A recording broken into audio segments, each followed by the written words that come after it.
All right, well, thank you very much. The next thing we're going to do is I'm going to invite our panelists to come up. We have an all-star group of panelists here. We're going to lead a moderated discussion. There will not be a break between now and the panel. We're going to start now.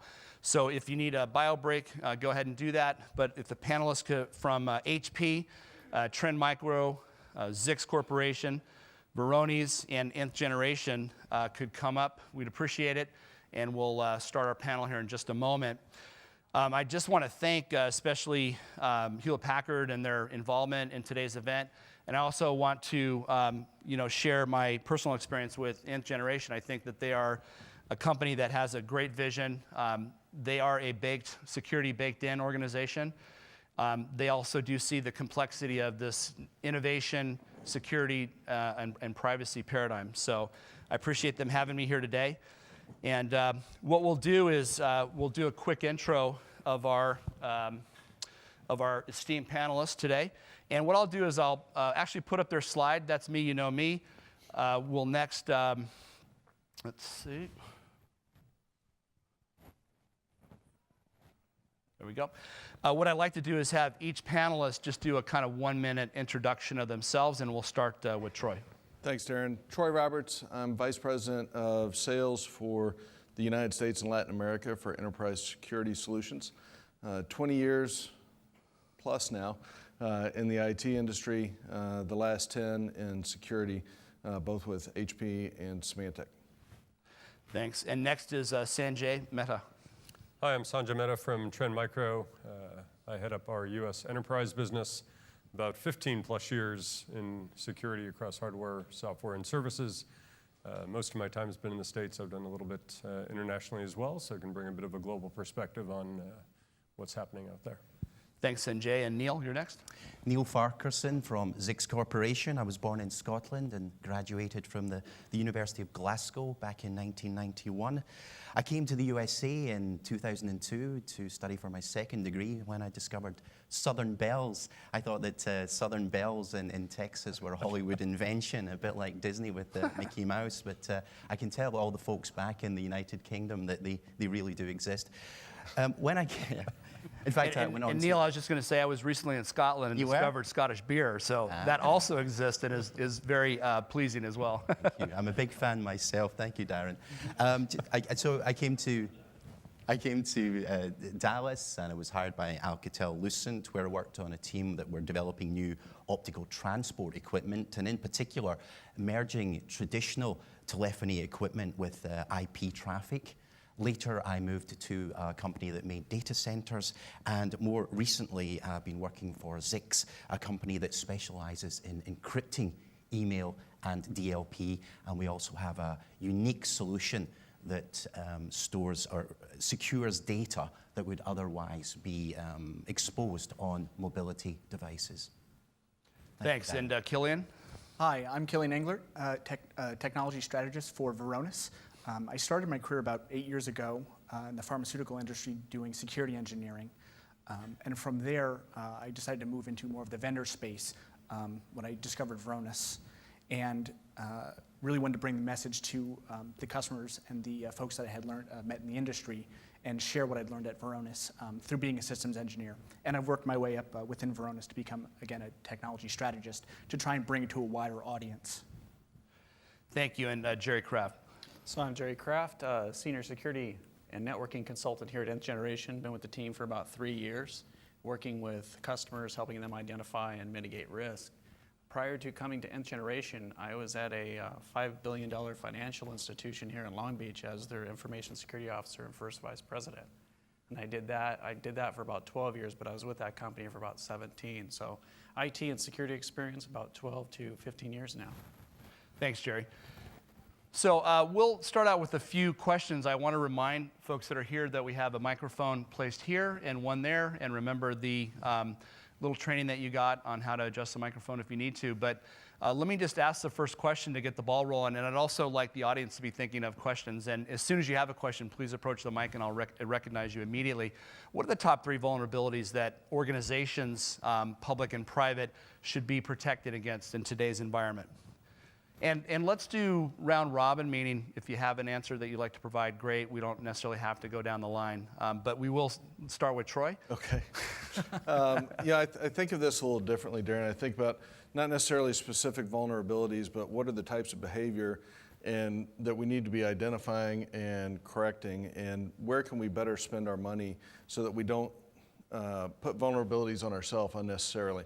A couple in particular are being able to identify insiders who look like they're behaving normally, but really are not, and being able to compare those using analytics, their behavior using analytics, to maybe their peer set or the organization as a whole to find anomalous behavior that actually matters. That's number one. Number two is accepting the fact that we today are spending 85% of our money trying to defend the perimeter, and it doesn't work, right? Cost of breach is going up. The amount of money we're spending on security is going up. We can't continue to do that indefinitely. And our boards won't let us continue to do that indefinitely. So figuring out what we do once we know someone is inside, and how do we protect the crown jewels of the organization once they're in. So I think of it less as individual vulnerabilities and more about how do we identify the behavior that's going to cause the problem, and then how do we protect the assets knowing that we can't keep everybody from the outside getting in. Yeah, I think so that behavioral analytics becomes critical to that. Is there someone else that wants to comment on that? I'll jump in. So about a year ago, our CEO of Trend met with the person who's heading up the Japanese Olympics for 2020. And the head looked at our CEO and said, "You've been in the industry 26 years, you founded the company, what do we need to worry about?" And she looked him right back dead in the eye and she said, "I have no idea." And it was a very authentic answer. And if you think 10 years ago we worried about Blaster and Code Red and NIMDA and Slammer and everything else, and today we don't. We worry about targeted attacks. So the next set of vulnerabilities we don't yet know, understand, or anything else. All we can do is be prepared. So when I think about the problem space, I think about the things that have killed us for the last 10 or 15 years and will continue to. Lousy patch management, still a big problem. You touched on the skill shortage. So if we're really short of 200,000 workers in the US, that's a big problem. I think we have a much too myopic view of the problem. So we typically look at what can we do to secure critical infrastructure in the US. You touched on the fact that it's not the critical infrastructure, it's the weak links along the way. Sometimes those weak links are outside of our country as well. So I think we need to broaden our perspective on the one hand, and then just get a lot better at hygiene. My macroeconomics professor said that the right answer was always "it depends," and I like that you've sort of modernized that to "I don't know." Anybody else on this one? I'd just like to chime in. I mean, I really would like to echo what Troy said in the beginning, in a way to look at it. And I feel that one of our biggest vulnerabilities is really, our users. And I don't want to badmouth them because they really drive our business, but a lot of it comes down to education, maybe. Don't click on the suspicious link, or some of the technology we are allowing them to bring into corporations. Again, if you see the recent Android vulnerabilities, you get a compromised device, the user doesn't think about it, plug it into the corporate network, and then somebody's already inside. So it's really, again, looking inwards as opposed to outwards for security, I think is going to be critical. I agree with you, Darren, when you talk about the 85% hygiene factors. I mean, one of our great worries is insiders, social engineering and such like, but I was hoping I could talk about just a couple of my own pet favorites or unfavorites that might not have been considered by our audience before. I wondered, are there any bellheads here to differentiate from netheads? Bellheads would be familiar with the terms like SONET and SDH, synchronous digital highway, so layers 1 and 2, whereas netheads would be layers 3 and upwards. Right. I wanted to talk about fiber tapping. Fiber tapping may be something that you haven't considered before, because let's face it, when someone breaks it, I think Dan earlier on said that typically 240 days on average before the bad guys are detected. Well, I mean, this is possible when people are breaking in via Wi-Fi or breaking in via copper, but think about fiber.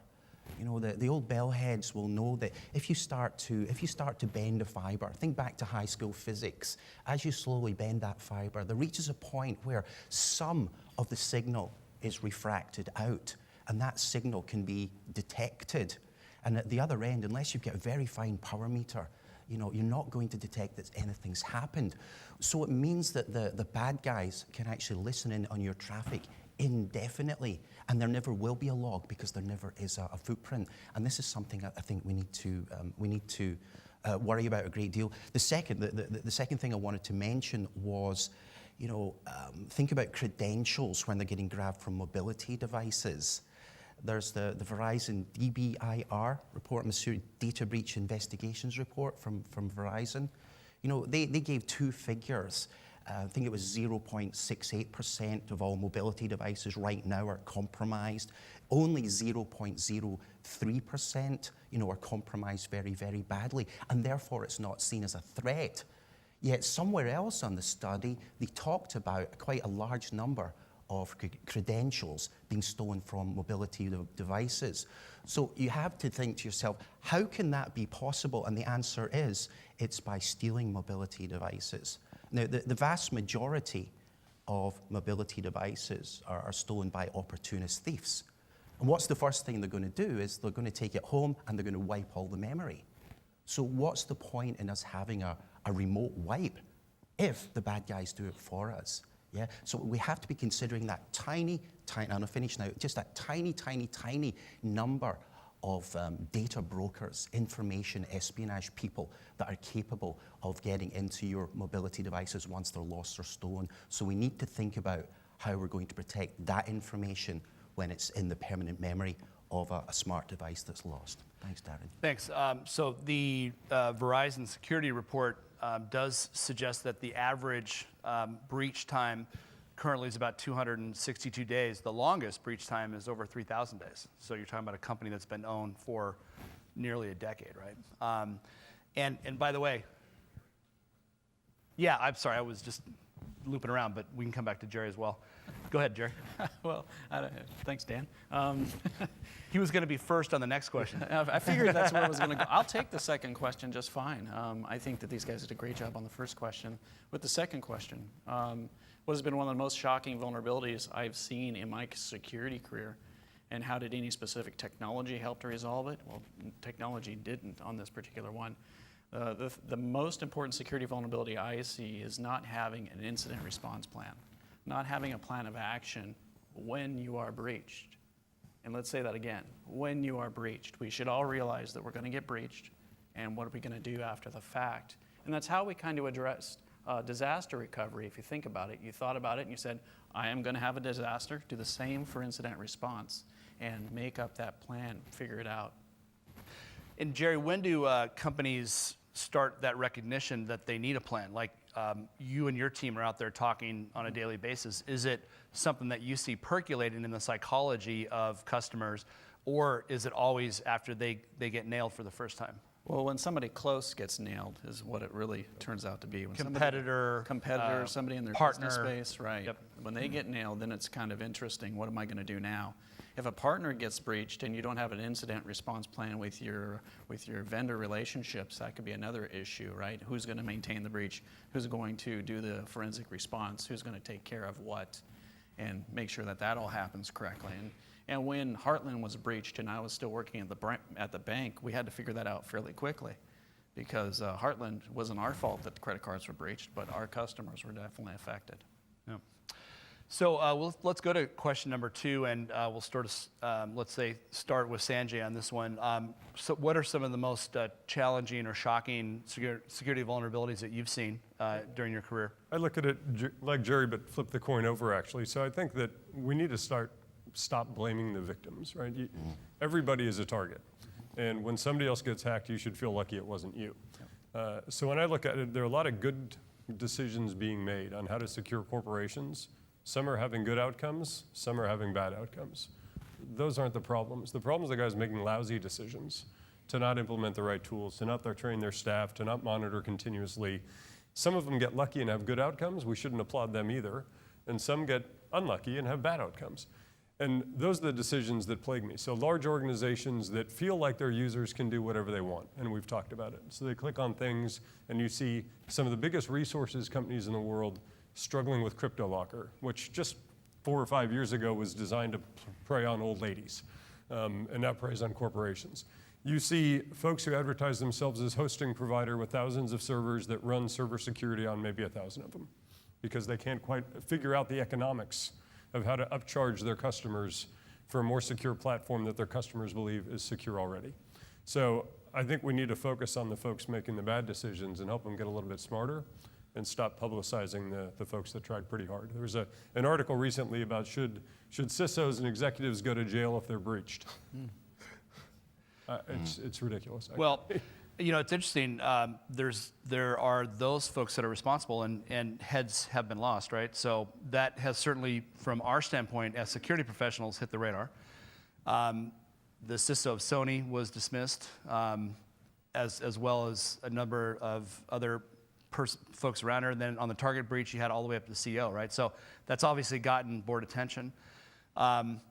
So let's explore that a little bit more. What do you think CISOs are sitting there thinking about now as they see themselves, one as saviors and another as targets?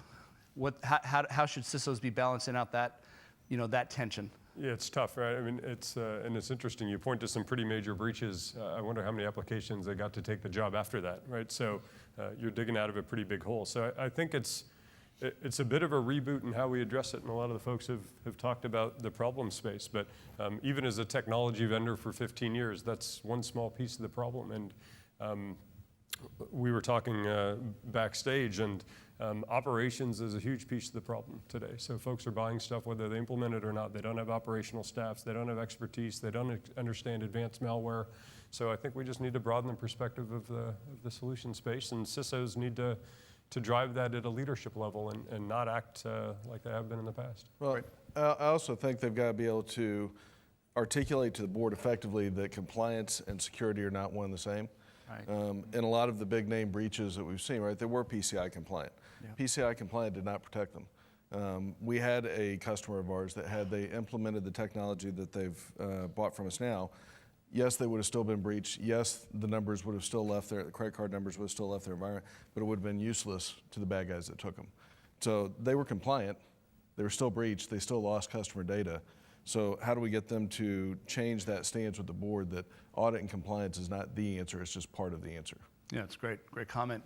Who else has a comment on that? No, it's a great point of view, because you have to have that board buy-in, and if you don't have the board buy-in as a CISO, then you're not going to be effective in your role. Anybody else on that one? Yeah, just to that point, I see a lot of organizations that focus on the compliance. They want to say, yes, I'm compliant, and check that box in a sense. And that's only for really known assets. They know that we have some type of data in a particular location, and they'll really focus on that. But it's really the tip of the iceberg in terms of the data that they really have out there and they need to protect. And they don't have good eyes on the rest of the data that's sitting out there and a way to sort of track and figure out where it is, who's accessing it, and who should or shouldn't have access, really. I think in the past, when CISOs or their equivalent reported to the CIO, there was always a conflict about where the money was going to be spent. It was very easy to justify the return on investment on IT projects. It wasn't very easy to justify it on the basis of something that might happen. So I'm glad to see that so many companies are separating the two functions and actually having the CISO report at board level. Yeah, I'm a believer that related to that, you'll see the legal process start to have a much bigger factor here, right? Because if you're moving out of the check the box compliant state of things to real security, it's going to be the product failures of security that are actually going to be the things that are going to be held accountable, right? So companies have to start thinking, I'm on the witness stand, I'm being asked what I did to make the product secure, and historically it's been check, check, check, check. That's going to get harder when companies actually start having a fiscal responsibility, AKA a Pinto blows up for their security-based product. Any thoughts or comments on that?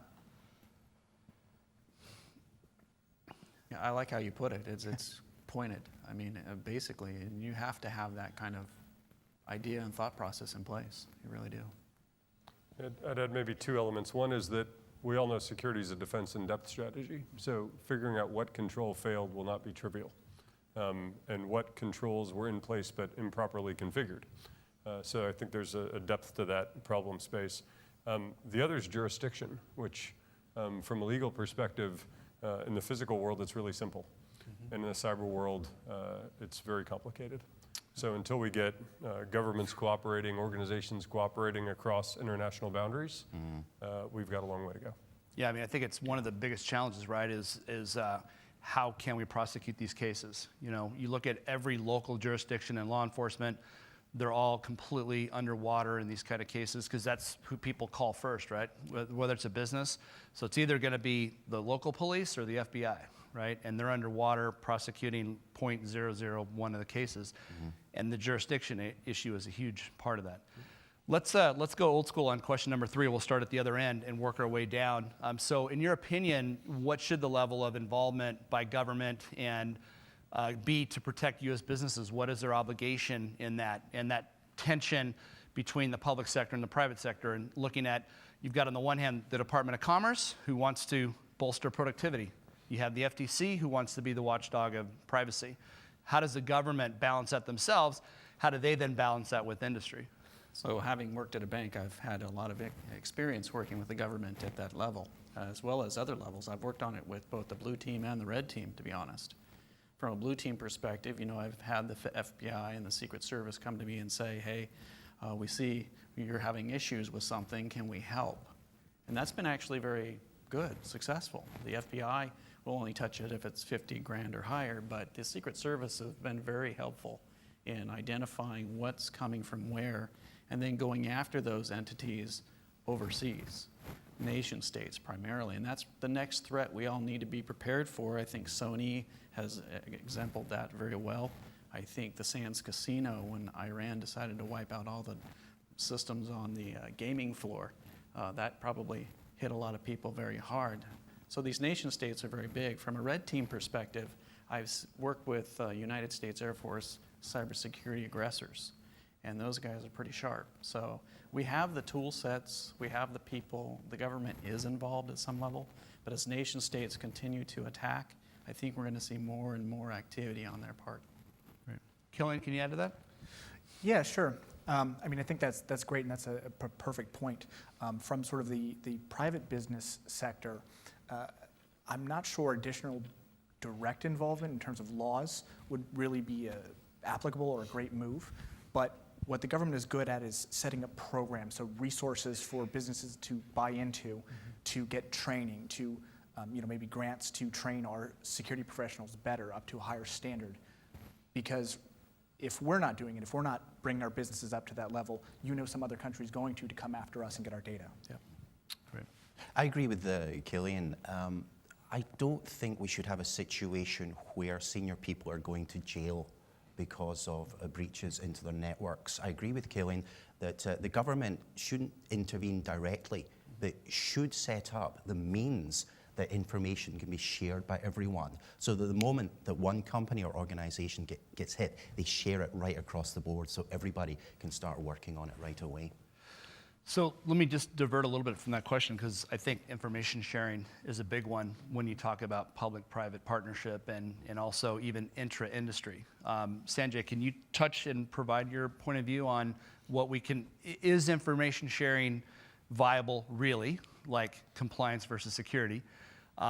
What are some of the pitfalls there, and how well positioned are we to actually be able to carry that off? Yeah, I think it's critical, and I think it's happening today. So many people probably don't know it, but we actually, it sounds trite, but we consider our biggest competitor the bad guy. Behind the scenes, our threat researchers are talking to some of our biggest competitors about how to make the world more secure. So that information is already happening, or sharing is already happening between the vendor community. You look at things like the FS-ISAC or the healthcare ISAC, it's happening there. You look at governments starting to cooperate more and more, and it's happening there. So can we do more? Sure. I think that as government interacts with industry, in the US we talked about protecting critical infrastructure, but as a few of us have touched on, the weak link is not necessarily known as part of critical infrastructure. So you can't really get one without the other, and on the one hand we want to protect the interests of the nation and the economics and the fabric and whatnot, but a lot of countries run on small and medium business. And if they got impacted, it's just as bad. So I think we're making some great strides there, and really good over the last 4 or 5 years, but can still get better. And maybe you can either touch on information sharing, or you can sort of take us back to our original question 3. Yeah, I think I would just say a couple of things. One is, I think the government can help in terms of research. They have scale, they have resources that most individual companies do not, obviously. But they also can create an environment where there's the freedom to share information without penalty. And we've got regulations in place today that say if I tell you I've been breached, but I haven't announced that publicly, I now am breaking a law or a regulation. And the only way we can all get out in front is if we are, as soon as I know there's a problem, I share it with you, you share it, and we've got some central repository. I don't know that I would advocate the government be the central repository, but I think we should allow people to allow the government to give them the freedom to go share information. We can be much more effective that way. Maybe industry-led with some external thought leaders, academic, government, et cetera. Agreed. And there's precedent for that. Right? Yeah. Yeah, I think of the NIST cybersecurity framework, for instance. That's a great precedent just for that. I mean, Obama said we need one, right? And he handed it off to NIST, and NIST came out with a pretty good policy. So that's a... And I do want to plug that NIST, so there's an annual conference called the NIST NICE program. It's the National Institute of Cybersecurity Workforce. So it's basically how does the U.S. government organize itself through the NIST workforce framework to help us create the cyber warriors that we need for the future. And for the first time ever, the NIST conference will be held in California.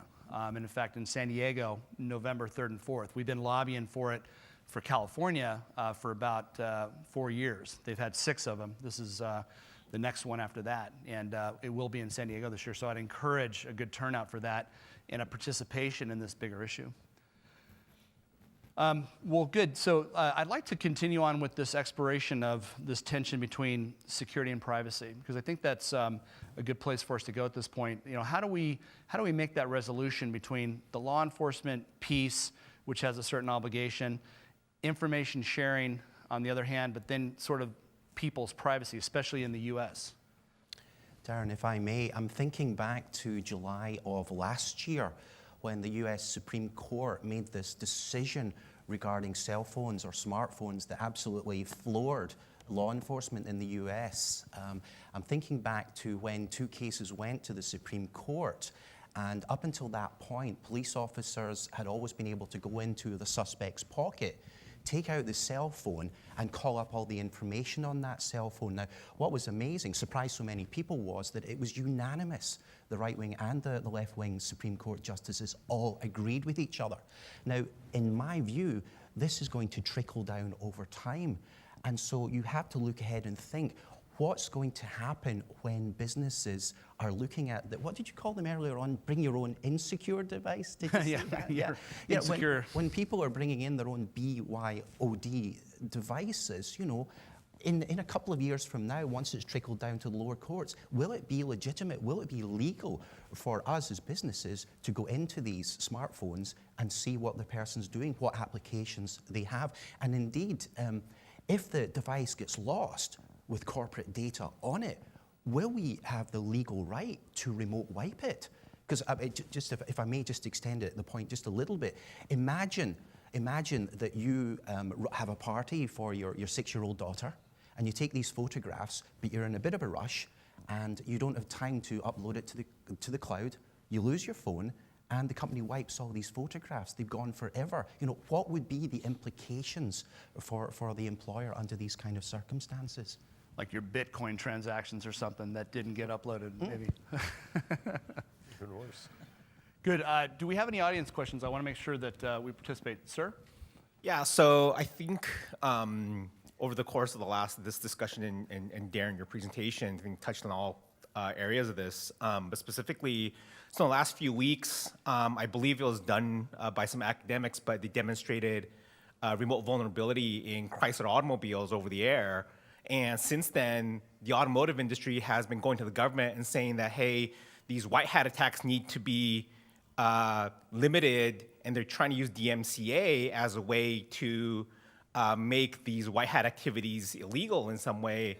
So how do you guys feel about industry and groups that seem to be kind of myopic to these sort of threats, IoT threats and things, where they feel that the information sharing that you guys just touched on just a couple minutes ago, and those kind of things are bad when clearly that, I think, the folks, at least in this room and on the stage, probably think that that's not the case, and then we need to kind of go the other direction. Yeah, You want to tackle that? Yeah. I think there's probably some unintended consequences there of that effort. We need to go out and try and find all the vulnerabilities, and we would rather have our good guys doing that than the bad guys, and we'd rather have them sharing the information rather than not. That's why I think it's such a complex question about, what is the government's role?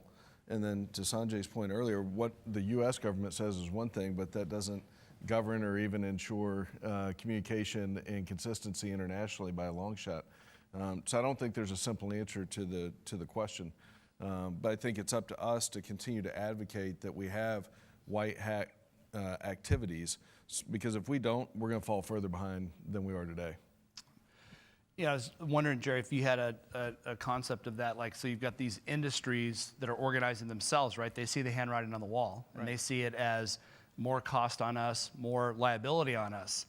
How do we support them? And on the one hand, we're talking about no one should be called a perpetrator, but a victim, right? Those are some complex issues to trade off against one another. Well, with this white hat situation, I don't think they're on the board today. So Jeremy Jackson and I have worked on a couple manufacturer products that we've been able to get into and submitted CVEs on simply because their product was insecure.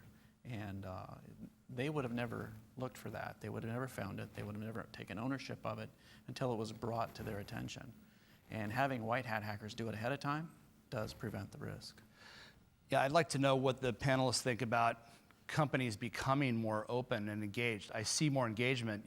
We've had these IoT security discussions and privacy discussions across the country, and industry is starting to show up to engage in the dialogue.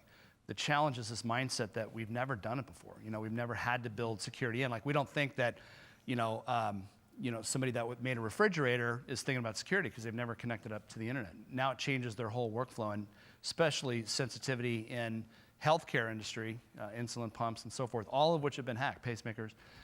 How do we actually, how do we not leverage, but how do we sort of deal with that tension between bringing industry to the table, giving them a safe space to operate while we all go through this transition of protecting our digital lives at a very personal level? That safe space you talk about, there's a term we all know in industry, and Jerry touched on it, which is responsible disclosure. Yeah. And I think that a safe space is created if there's responsible disclosure. And a white hat hacker hacking into a car, the car crashes, and the whole world knows about it instantly, doesn't really help progress. So I think we need to foster that environment and give people a way to experiment and to try and to gain knowledge about how to do the things they're going to do more securely as they go forward, because they don't have that DNA. I have this theory that it's as much of a social theory as it is a business idea, is that as a society, a human society, we'll need to create these distinctions and say, this was a Pinto, and these were people that were being, uncaring and calculated. This is the rest of the world that's trying to do the right thing, even if it's for selfish reasons, i.e. profit, reputation, all the good reasons that people do the good things. And I see that we'll need to, as societies, make those distinctions. I also think that there'll be this kind of social break theory, like all of our information's out there now. We need to now recognize that we're all public. All of our dirty laundry is out there. Is that true or false? And do you have your own thoughts and views on that? Yeah, somebody asked me today, Jerry, how do you lock down your cell phone? I say, I don't have anything on it that I'm worried about getting out. If my bank is compromised off my cell phone, I've got insurance there. The bank will take care of it. If all my pictures were released, I don't have anything on there I should be worried about. So taking ownership of yourself is one way to do that. Anybody else? Thoughts on that? Great. Any other questions from the audience? Sir? Sorry to interrupt. My clock stopped up here. Can you just give me a 2-minute, 3-minute?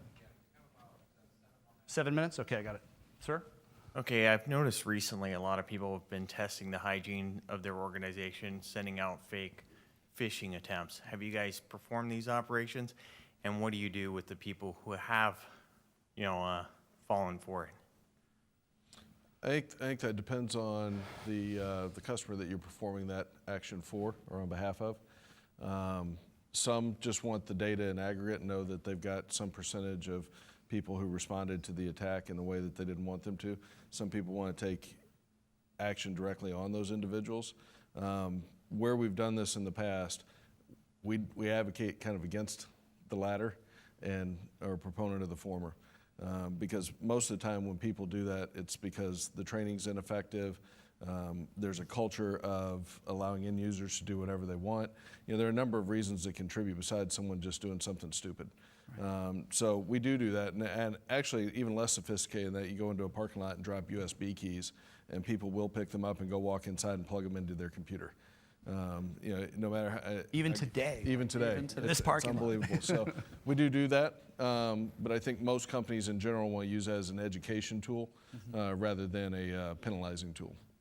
And that's what we try to do when we do pen tests and we do phishing part of that pen test. We try to have that conversation with the customer ahead of time, that this isn't a witch hunt. This is a training exercise.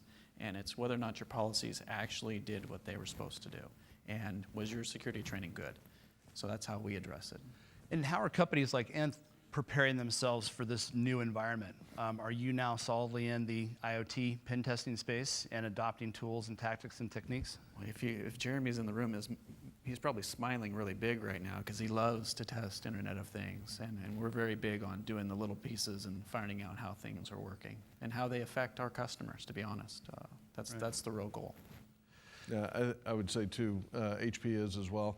We've got a bunch of folks, actually I'm from Austin, Texas, and that's where our Zero Day Initiative is. And they were back there, they were playing with the computers inside of cars not that long ago, and they're doing that all the time. Awesome. We have 4 or 5 minutes, and you have to understand, we're all security people, so we're always bringing bad news and basically a dour message and the world's ending. Which has nothing to do with the character of the folks here, just the realities that we face. Like law enforcement, we're constantly finding people on their worst day. Yeah. But what I'd like to do is use the last 4 minutes or so and go down the row. And maybe you can share some positive things that you see in the industry, some positive ways, or maybe recommendations that you have for companies here and our partners here to make things a little bit better. And we'll start at the end here and work our way down. Yeah, I'll tell you, there's been a market change over the last, call it 3 to 5 years, of our customers really coming to the table in kind of a transparent way, recognizing that they don't have all the skill or expertise that they need. They don't have all the answers, and they don't expect that we do either. And I don't think anyone at this table would say that our one organization has all the answers either. But the level of transparency, the level of trust, the level of cooperation and collaboration to try and find the right solution, and it's different for each organization. But that has been the biggest change I've seen over the last several years. I mean, there's no longer this cloak and dagger when it comes to what's the right answer. It's a great point, and we see exactly the same thing. And I really think that companies are getting smart and saying we don't know everything, and it opens up a dialogue in a new space. Sanjay? Yeah, I'd look at cloud, which is the buzzword of 5 years ago, which I think now is becoming more and more accepted even by large organizations. And the change I've noticed is when I'm talking to customers that security is now becoming a fabric of the business conversation. And the IT staffs and the security staff's knowledge of the business and where it's trying to go, I think is escalated as well, which is hugely encouraging. And I think that organizations are, to your point, are now being more transparent about the reality of what they live in and also more forward thinking in what technologies like cloud can bring. And they're rationalizing the fact that maybe it can be actually more secure than their own environment based on skill set and patching routines and vendor selections and everything else. So I actually think something that was looked on as a dark, scary cloud just a few years ago, and people were worried about privacy and the Patriot Act and all these other things, I think are really starting to settle down, and that collaboration is kind of bringing shadow IT back into the fold of how to move a business forward. So very encouraged. I just tack onto that and say, I've had the saying for many years that when it comes to the federal government, the cavalry is not coming. The analogy being, government is good about saying we need public-private partnership, but it's a shared responsibility, which I've interpreted over the years to mean you're on your own, which means the cavalry ain't coming. I actually think the cavalry may be coming, and I think it is born somewhere in this collaboration of forces between industry partners and the companies that are being affected. Because, you know, the number one reason that we see failure in an incident response is that the internal guys break after 2 weeks, 2 months, being worn down by an external adversary and calling the wife for the 15th day in a row and saying, I gotta be here another night. That's where the cracks emerge. And that's where industry and industry partners and trusted folks can come in and be the cavalry. Yep. And I do think that's a little bit of a paradigm change.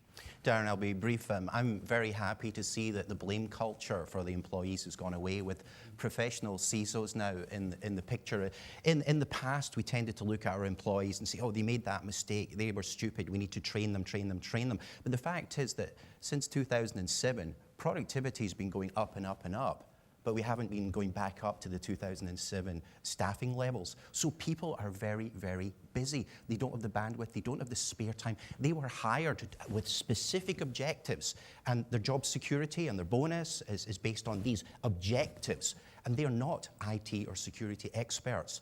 So I'm very, very happy to come back to the last question that was asked by that gentleman there. You know, we have seen these kinds of testing your own employees. We're seeing them getting better, and I think that's a far more effective way of educating them. Awesome, thank you. Killian? Really, I think shows like this are really indicative of what's great about the industry over the last couple of years. Is they've flourished, and really it's more of the collaboration and information sharing. I mean, I learn as much from my customers when I come to these type of events, just from them saying, hey, I've seen this, or can you help me with this? And that gets me thinking about what are they seeing and what's out there, and you know, where do we need to go next? We have 14 seconds left, so I'll be brief. We'll take an extra minute. Thank you. So for me, I have a lot of joy in walking to customers' buildings, shaking their hand, saying hello to them, and then watching the lights turn on because they needed a consultant to help them. That's why I do what I do, is to really help and teach and to be part of that team. So you know, that's why we started the vCISO project, where we're actually acting as an additional CISO for them and helping them collaborate. That's why we have events like this, is to help collaborate and build that message and work with them. You know, think about it from a Western philosophical point of view. Collaboration may be the thing that saves us, right? We have a very aggressive adversary, and they're taking on a certain set of tactics and techniques, and we'll see if collaboration actually can overcome that. And you know what? I believe that it can. So with that, please join myself and thank our panelists for being here. Great job. Thank you.